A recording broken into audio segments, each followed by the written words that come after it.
I'm Ellie Liberté. What plans the county executive has for the Alliant Energy Center and the airport, and what it could mean for Madison's economy. Plus, a new legislative committee similar to the federal government's DOGE committee looks to make an impact in Wisconsin, what a recent letter is asking from our cities and towns. Plus, Democratic U.S. Senator Tammy Baldwin weighs on the Trump administration's actions when it comes to freezing federal funds. And we welcome you to News 3 Now at 6. Good evening. Thanks for being with us. I'm Eric Franke. And I'm Sarah Carlson. If you live in Dane County, there's a good chance you've flown through the Dane County Regional Airport or attended an event at the Alliant Energy Center. Well, this morning, County Executive Melissa Agard unveiled plans for both places. Our Ellie Liberté has the story. In 2024, the Dane County Regional Airport saw its second highest passenger travel in its 85-year history. To keep up, the county executive is looking to add international designation to its list of services. Dane County's population is expected to grow by roughly 38% by 2050. And we're only going to see more growth. And according to County Executive Melissa Agard, a growing community means growing needs. Adding the international designation is in response to a call from our community. That addition would allow airline carriers to provide international flights in and out of Dane County Regional Airport. And I am excited that we have started that process. The plan could take several years. International designations are decided by U.S. Customs Service and Secretary of Treasury. That's not the only plan on the county executive's list. The Alliant Energy Center campus will see a facelift. From Elvis to Billy Idol to Green Day. We want to bring that magic back. The Alliant Energy Center is home to memories for those across the county. That's something the center's director is aware of. We want to bring that excitement back to the community. And then we want to really enhance or expand the exhibition hall because that's a key economic driver for the community. But right now, one of the things that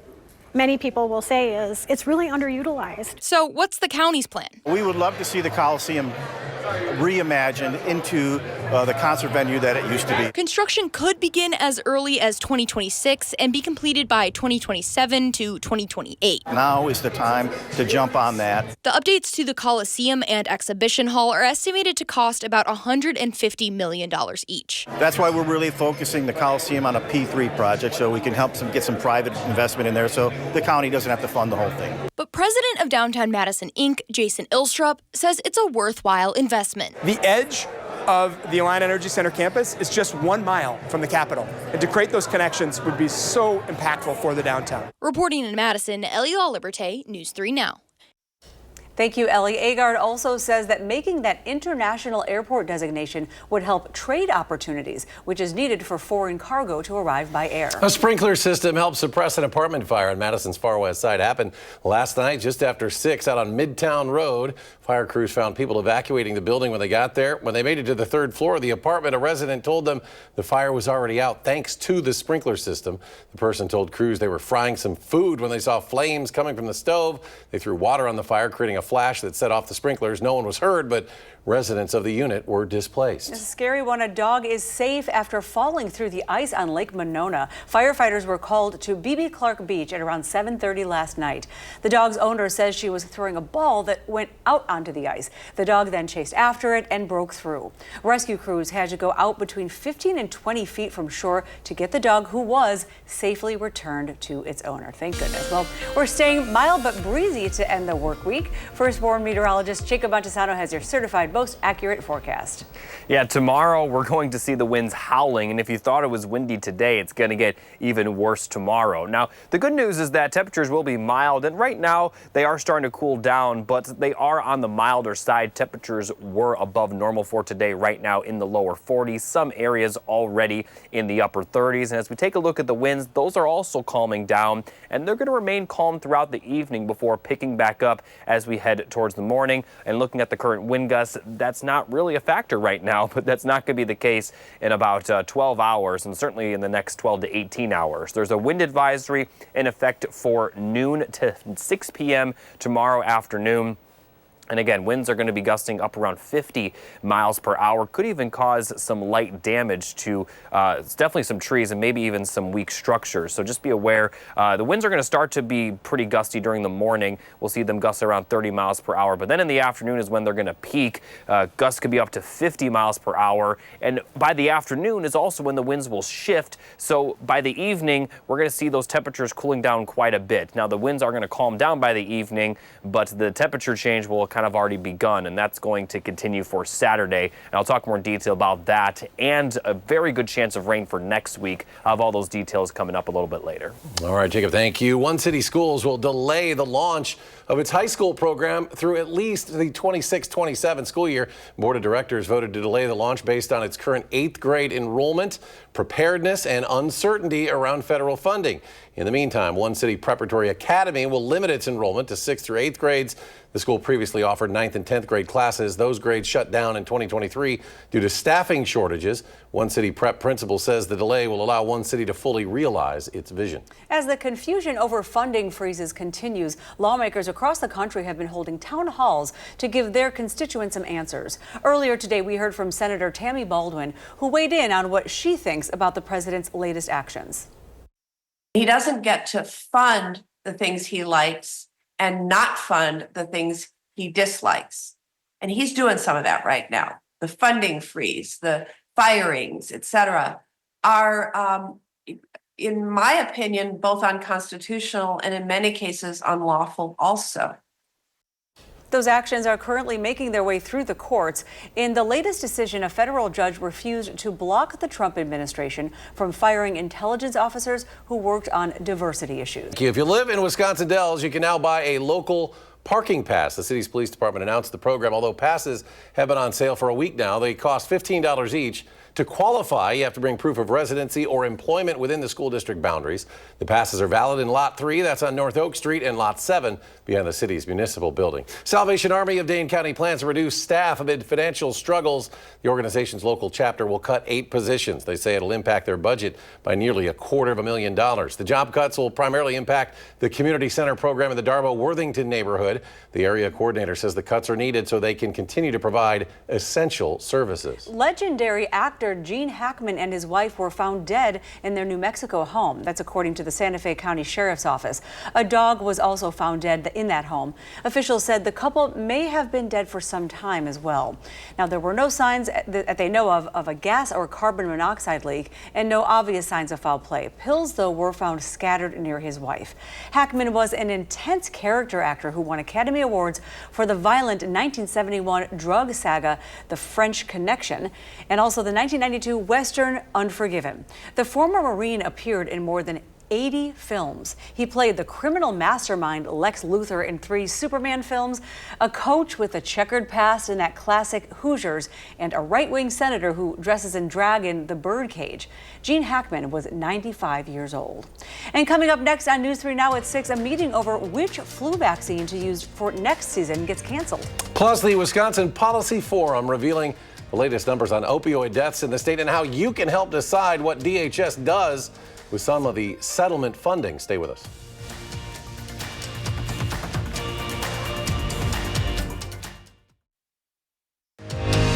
You're watching News 3 Now at 6. Welcome back. Opioid deaths in Wisconsin are falling. A new report from the Wisconsin Policy Forum shows overdoses have plummeted across the state. Last June, the opioid deaths were at their lowest level since back in April of 2020. It comes after the state invested millions of dollars into local governments for combating the opioid crisis. After a settlement with pharmaceutical companies, the state's Department of Health Services received about $75 million from that settlement so far and will get $153 million more through the year 2038. Now, this year alone, the DHS has received $36 million in settlement funds. It's being spread across the state's counties. It's funding room and board for Medicaid members in treatment programs within law enforcement agencies and also school-based prevention programs. The agency has a survey out through tomorrow for you to share how you'd like to see those funds put to use in your community. You can find the survey by going to the agency's website, that's dhs.wisconsin.gov, clicking news releases Update on latest settlement funds and then opioid settlement public input survey. A meeting of outside advisors to the FDA discussing flu vaccines has now been canceled. The meeting set for March 13th was to choose the flu strains for the shot that will be released in September. No details were given on who directed the meeting to be canceled or why. A committee member says it is not clear how manufacturers will get guidance now on the composition of seasonal flu vaccines. There's been no comment yet from the Department of Health and Human Services. Still ahead, meet the new additions to the Henry Vilas Zoo. Plus, a Wisconsin man found days after going missing in a Puerto Rican rainforest. The family now sharing their story of the search. And will March come in like a lion or a lamb? Jacob returns. A complete forecast after the break.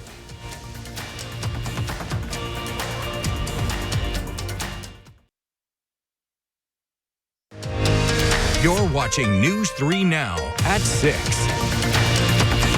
A Pewaukee family vacationing in Puerto Rico is finally breathing a sigh of relief after their missing loved one was found safe. Yeah, 64-year-old Abdur Rahman went missing on Sunday while on a rainforest hike in El Yunque. That's the only rainforest in North America. During a group hike, some people broke off the trail to go take pictures. However, Rahman did not come back after searching for him night and day using dogs and thermal imaging drones. Rahman was found safe and alive Tuesday. He said, yes, he is alive. I jumped like a little baby and hug him like a piggy bank hug with a police officer.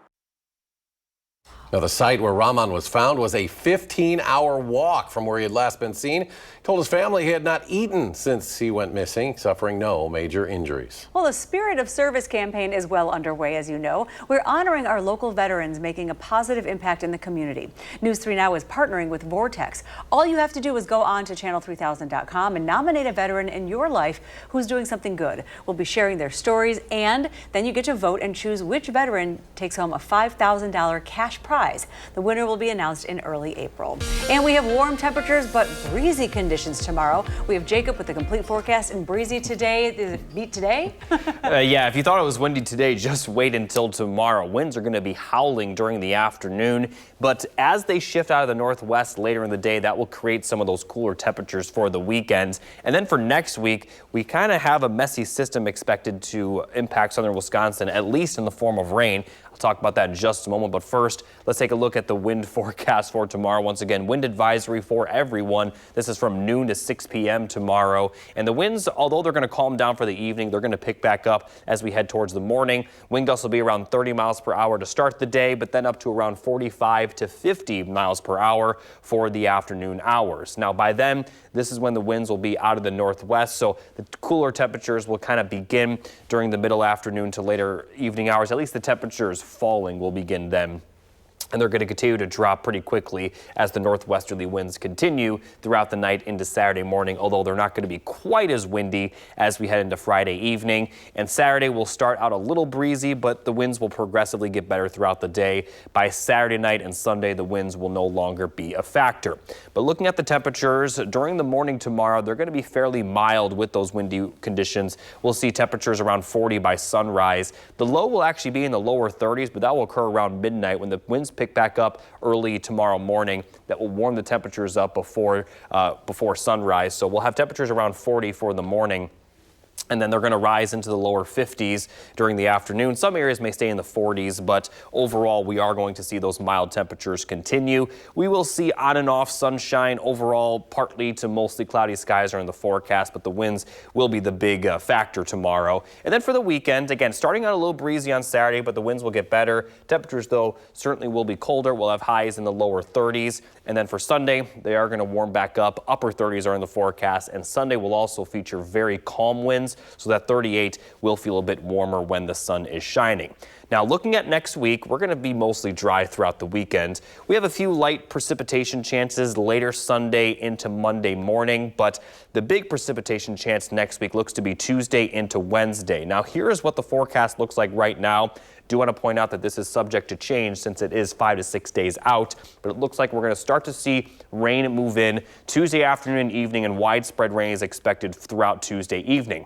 Now, overnight Tuesday is when things get interesting, because as temperatures cool down, some of the rain on the northern end of the system will likely transition to snow. it is possible that if conditions are just right, we do see accumulation. And as those temperatures continue to fall, that could impact areas further and further south. Now, the track of this system is still very inconsistent between the miles. Some miles are bringing it further north, others bring it further south. But if the conditions are just right, we could be in for a wintry mess Wednesday morning. How much snow we see is certainly up in the air. A lot can change between now and then, but accumulation is possible if the track of this system favors southern Wisconsin to see that wintry mess. And this is mostly going to be through Wednesday morning. It will clear out by Wednesday night. But overall, even if we don't see that wintry mess, we are going to likely see precipitation in the form of rain. Again, Tuesday into Tuesday night and Wednesday. Until then, just a few small chances of precipitation. Temperatures will change a little bit from the system, but not too much. They'll warm up to the upper 40s, near 50. Then they'll be near 40 for highs for the rest of next week. And then by Sunday of the following week, we could have highs back near 50. Not bad. Thank you, Jacob. Well, there are some new faces at the Henry Vilas Zoo with the birth of 4 meerkat pups. The zoo made the announcement. Oh, you have to stop and look. I do, anyway. They made the announcement after they were born last month to Mom Puppy. The birth is part of a breeding program, actually, to help conserve the species. The zoo has not yet determined how many boys or girls there are among the litter at this point. Guests will, though, be able to see the pups in the Green Barn located in the Children's Zoo. That's on the south side of the zoo.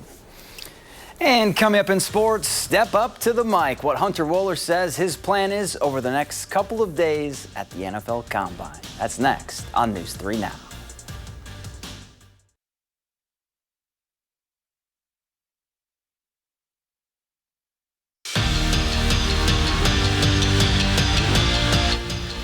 It was day 1 of the NFL Combine for former Badger captain Hunter Wohler, but the first day isn't about his numbers on the field. It's all about his mental game. Up first for Wohler, a podium visit to answer questions from the media. Then it's on to talk to teams around the league and showcase his knowledge of the game. His mindset heading into the biggest job interview of his life? Simple. Prove himself. Every time you get a chance to step on the field, whether it's just, to run a 40, to do some drills, or to play, you're always trying to prove yourself and make a statement. So that's what this week is about, is coming and proving yourself and showing out, and also just being able to prove yourself in the interviews and being able to showcase your football knowledge and your ability to just talk to people. And just a reminder to check out this week's Wisconsin Huddle with Kamari McGee on Friday. But first, here is a thrilling game of Pass the Pigs with John Blackwell. And welcome into this week's Wisconsin Huddle Unleashed. I'm Zach Hanley alongside John Blackwell. John, we're going to play Pass the Pigs. Yeah, let's do it. It's a dice game. You good at dice? I would say real dice. Real dice, yes. Pig dice, no? No, probably not. You trying to cheat? Nah. You got 45. I thought it was a leaning They were drawer. paying to 200, sorry. What? That's not the game. Says in the rules, play to 200 if you're down by 45 after 4 rolls. No. Oh, there we go. That's 10, right? Trotter, Razorback, combo. Yep, that's 10. You just double checking my score? Yep. I'm just trying to see if he's not cheating. All right, I'm only down 20. And you went first. Not anymore. Oh! I'm down 40. Told you, not anymore. Double Trotter. Just rolling little pigs. I mean, that's just luck. That is just luck. Where do you come up with these games? Somebody hands them to you, don't they? I can't. You can't disclose? I've never heard of that source. one. Some of these I've never heard of. You know it. I've played it before. I don't know who gave it to me, though. Some of these games, I'm like, I can tell they're looking at you, too, like, what is this game? Let's go to Jacob. Windy, warm weather heading our way. Yeah, tomorrow we're going to see the winds howling. The temperatures will actually be pretty close to what the wind gusts will be like. We'll have high temperatures near 50. Wind gusts could get up to 50 miles per hour as well. Over the weekend, winds will calm down. Temperatures will cool down as well.